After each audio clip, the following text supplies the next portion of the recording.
My name is Rhidian Brook.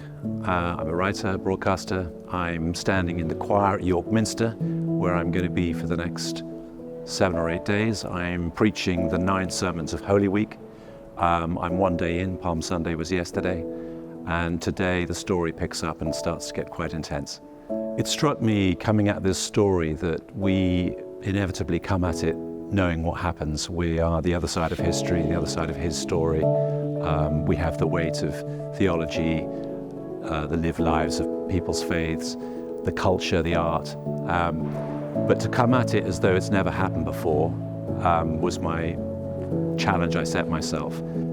Preaching here yesterday, I have to say I was absolutely racked with nerves before I went up. The size of the place is quite overwhelming, and it's like being inside an ocean-going liner or something. It's enormous. York Monster, as the Dean likes to call it. And there's a sort of communication challenge with the echo as well, which I do thought for the day on Radio 4. So everything's mic'd to within an inch of its life, and you have these lovely soft mics and everything's fine. But here you have to bear that in mind. So you have to kind of get used to the space when you're doing it, but it's an extraordinary place to do it. I was invited to preach here by the Dean, Dominic Barrington, who I have known for a couple of years.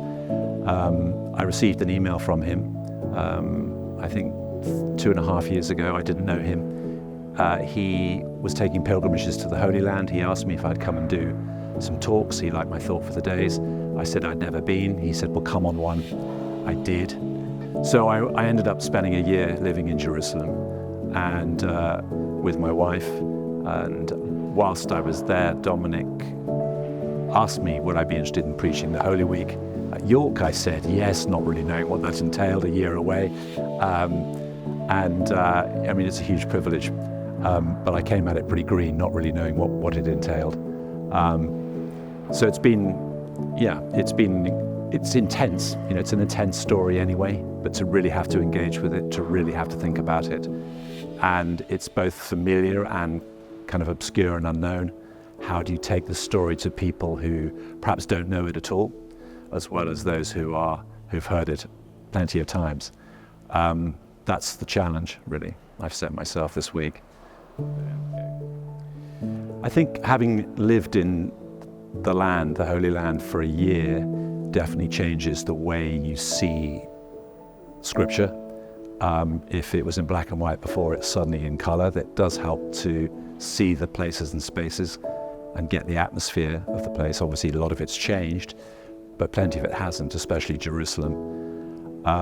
So to be able to picture it really does help. And the particularity of place and the particularity of the story, of course, is so powerful and quite challenging. So I think that's informed my decision to put people into the story, drop them in as much as I can. And I don't think I could do that had I not seen what I've seen.